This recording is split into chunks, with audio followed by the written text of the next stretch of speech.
Oke, kembali lagi di RFX Channel Education. Kali ini kita akan belajar mengenai swap zone. Swap zone itu identik dengan area pertukaran ya. Pertukaran itu area yang berubah fungsi atau beralih fungsi. Sebelum kawan-kawan belajar tentang swap zone ya, alangkah baiknya kawan-kawan belajar tentang basic supply dan demand ya. Di mana video tersebut sudah saya sediakan di playlist channel saya ya. Tinggal diklik saja, ditonton dan dipelajari, dirangkum sedetail mungkin.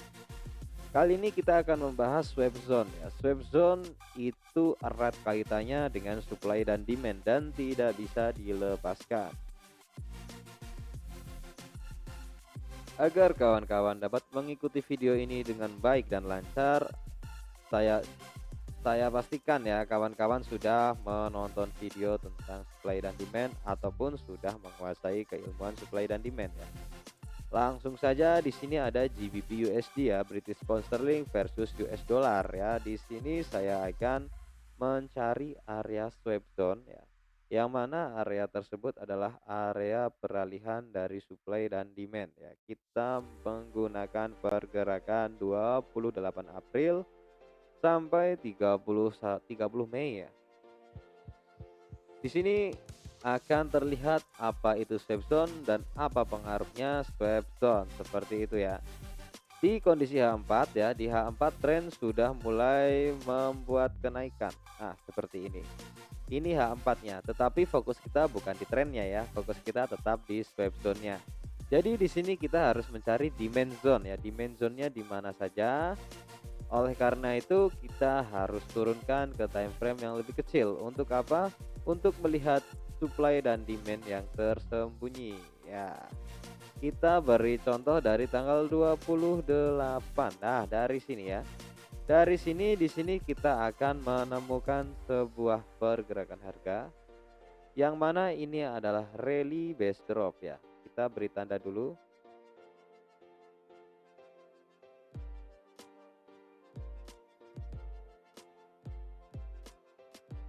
Untuk kawan-kawan yang masih bingung tentang rally base drop, silahkan cek video saya sebelumnya ya tentang RBD. Nah, ini kita menemukan drop base drop ya.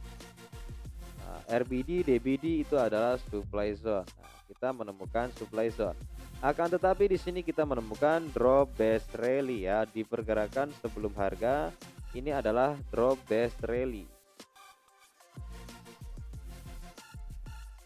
Ketika kita sudah menemukan drop base rally, berarti ini adalah area demand. Nah, swap zone itu seperti ini. Ketika DBR sudah terbentuk ya, ini adalah demand ya. Nah, apakah demand tersebut di break atau tidak ya? Ternyata di break ya. Kita fokusnya ke breaker ya.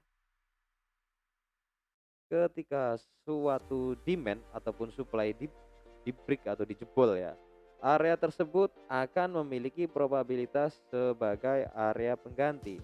Jadi demand ya, demand di sini berubah ya, berubah menjadi supply.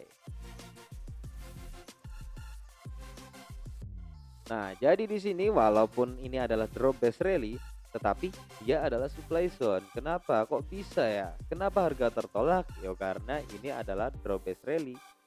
Ini adalah demand zone aslinya, tetapi sudah ditembus areanya, sudah dikalahkan oleh seller. Akhirnya area tersebut menjadi area supply yang baru. Dampaknya apa ke market? Dampaknya ketika market mencoba masuk lagi ke area demand zone, nah, seharusnya ini area beli, berarti kalau ini area beli market naik ke sini naik ya, harusnya marketnya ya. Harusnya naik. Akan tetapi ini harus dipahami dengan seksama, ini adalah area swap zone.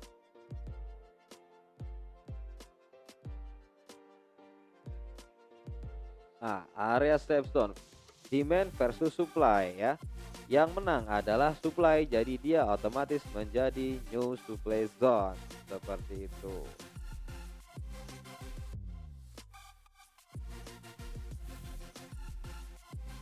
Karena dia sudah berubah menjadi supply zone yang baru, otomatis harga tidak mungkin naik ya. Tetapi probabilitas terbaik adalah turun. Turunnya sampai mana? Di sini ada rally base rally seperti itu. Tetapi bukan itu juga ya, bukan karena ini turunnya, tetapi karena ini ya. Di sini kita menemukan area-area supply zone yang sangat kuat ya. Bisa kita pindahkan ke M15. Nah, ini. Nah, ini di M15 terlihat adanya supply zone yaitu rally base rally. Tetapi base-nya sangatlah kuat ya.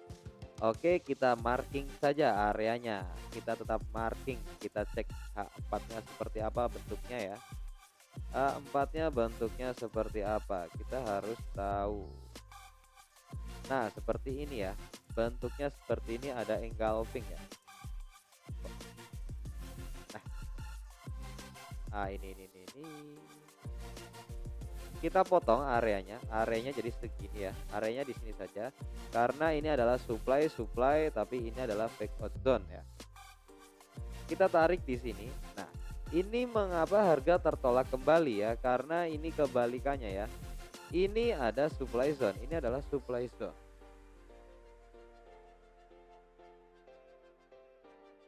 Ini adalah supply zone versus demand ya. Supply zone versus demand. Otomatis ketika supply ini dijebol ya, di breaker ya, supply akan berubah menjadi demand langsung ya, new demand zone ya, bisa dikatakan seperti itu, new demand zone. Ketika suatu area beralih fungsi, ini yang dinamakan dengan swap zone. Supply zone adanya breaker, dia akan menjadi swap zone, dan supply zone akan berubah menjadi new demand zone yang menghasilkan penolakan harga kembali naik ke atas seperti itu. Lalu kenapa ini ditembus ya? Supply zone-nya kok ditembus ya? Supply zone telah membuat supply zone lagi. Supply zone-nya ini kecil ya. Nah, sebenarnya dia sudah running tetapi ditembus. Ini supply zone lagi. Dalam proses pembobolannya dia juga beralih fungsi menjadi demand zone. Ya, kita di sini bisa menentukan breakernya mana, lalu kita bisa tentukan ini adalah area swap zone. Apakah benar ini area swap zone ya? Betul sekali, karena supply sudah di break dan dia membuat demand ya. Ini rally base rally di time frame yang lebih besar ya. Nah, ini adalah rally base rally, berarti ya demand yang sangat kuat ya, otomatis harga akan selalu tertolak seperti itu. Nah, di sini ada drop base drop ya. Kita tarik ke sini. Ini adalah supply zone yang pertama tadi kita beri tanda ya. Ketika harga masuk ke area supply, otomatis harga tertolak. Ini adalah supply zone yang kedua ya. Ketika harga mulai naik lagi, harga masuk ke area tertolak dan dia sudah menembusnya. Perhatikan, ini sudah ditembus ya. Jadi sudah ada breaker di sini. Yang kita tunggu apa? Yang kita tunggu adalah area ini berubah atau beralih fungsi menjadi area swap zone kembali. Karena apa? Ketika dia sudah menjadi area swap zone kembali, pola market yang terbentuk akan seperti ini. Kenapa seperti ini? Karena si supply zone ini ketika sudah ditembus dia akan menjadi demand zone pastinya. Ketika demand zone terjadi atau terbentuk, otomatis pergerakan selanjutnya adalah pergerakan dari buyer seperti itu. Lalu kita bisa pindah lagi ke H4 ya untuk menentukan primary trendnya. Di H4 kita harus mencari double marubozu ya. Untuk apa double marubozu? Double marubozu itu apa? Untuk yang belum tahu dan belum paham, bisa cek video saya sebelumnya ya. Saya sudah membahas tentang double marubozu, tentang engulfing ya, tentang harami. Nah, ini adalah probabilitas supply zone terdekat ya.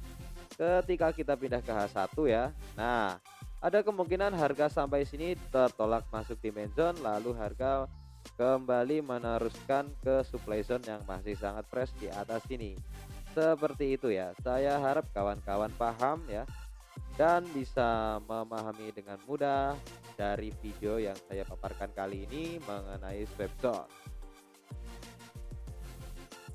Saya ulangi, alangkah baiknya sebelum kawan-kawan belajar Swapzone, kawan-kawan harus tahu karakteristik supply dan demand, di mana SND tersembunyi, di mana SND yang tidak tersembunyi, mana SND kuat dan mana SND lemah. Terima kasih, jangan lupa selalu like, komen, dan subscribe untuk mendapatkan notifikasi video terbaru dari channel ini. Terima kasih, salam profit selalu.